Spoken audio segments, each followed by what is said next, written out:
This is Stefan Schmidt, professor of political science.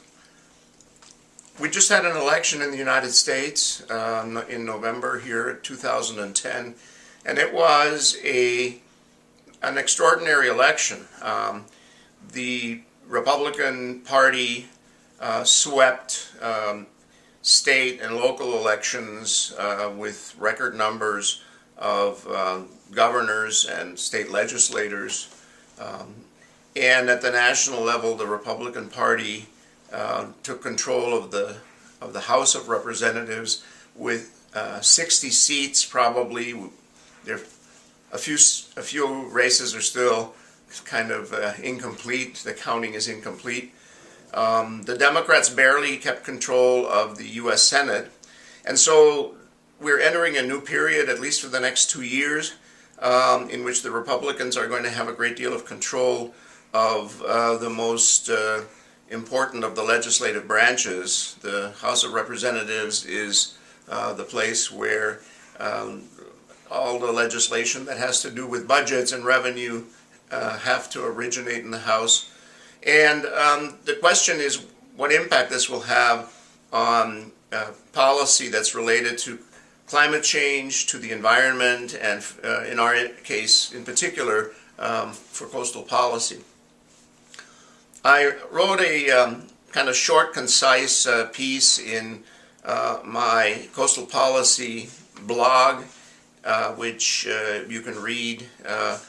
It's coastalpolicy.org, and what you will find is information about not only this election but also another event that takes place this year, which is reapportionment after the 2010 census.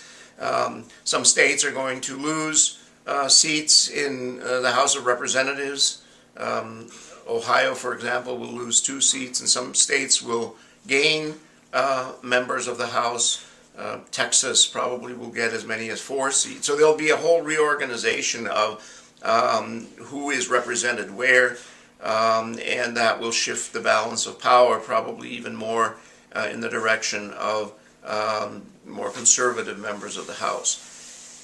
What we're looking for here is, in particular, how the Republicans will react to any legislation that has to do with human impact on climate change, with regulating the emission of greenhouse gases, environmental controls, environmental regulations, regulations on business and industry and farming in regard to pollution.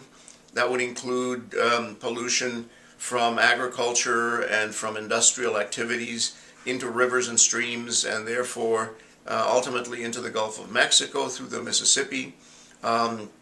And also we're going to be looking at oil drilling, offshore drilling, and other activities offshore, including the question of fishing quotas and limits on fishing and taking salmon and tuna and other species that are under a great deal of pressure. My own conclusion is that very likely we will see a halt put on those kinds of regulations.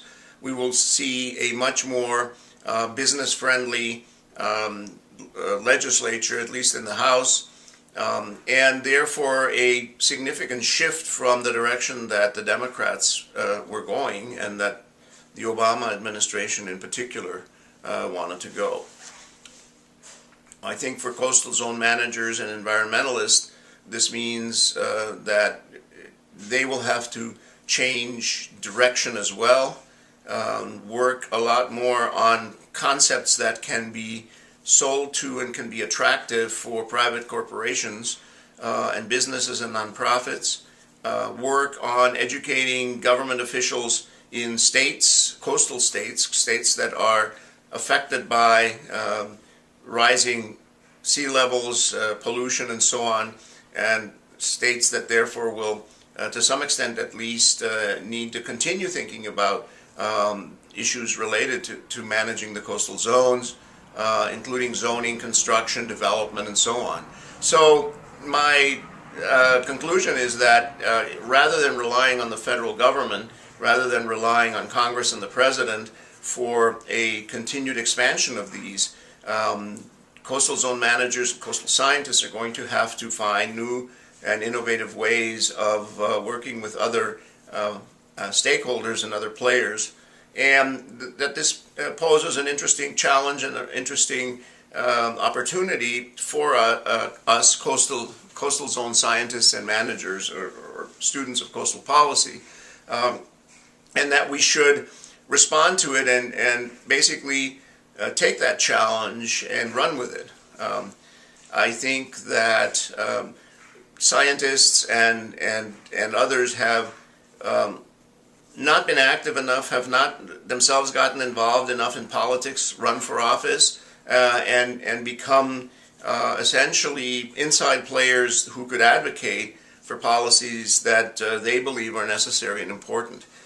I think we have spent much too much time drilling down on pure science, and we have spent much too much time convinced that if our scientific findings are credible and well done, policymakers will then take those and implement them. And I must say that that is not the case. Government very rarely goes with purely the hard science and the facts. There are a lot of other interests, especially in a time when jobs are scarce. Anywhere in the world, it's going to be a harder sell now that there has been a recession and that there is a concern about jobs. It'll be a much harder sell to basically talk about some of the regulations and restrictions that are viewed as, quote, job killers. We're going to have to make a very clear case that a lot of sound environmental policies and good stewardship and good management of the coastal zones is actually a very big job creator, that it actually can be a huge asset to economic development and job creation, and therefore generation of revenue for local governments and for state governments. And that case has to be made persuasively and elegantly and convincingly. And so my recommendation to you and to my other students of coastal policy and coastal zone management is to start thinking that way.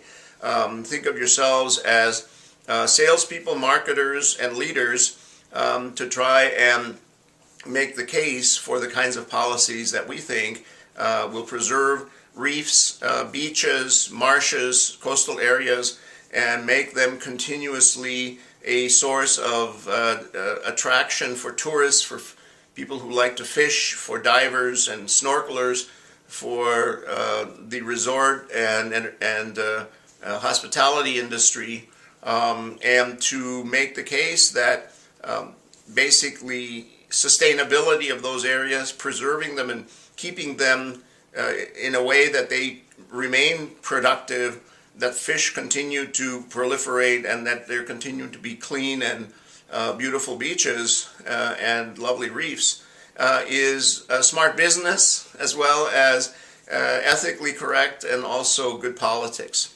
So the results of the 2010 election are a game changer, and I can guarantee that, and I want you to think about how you yourself will embed your own professional activities into that new game. I think there will be lots of jobs and lots of interest for green marinas and other clean policies related to the coasts and to the near coast coastal zones if we can make the case for it.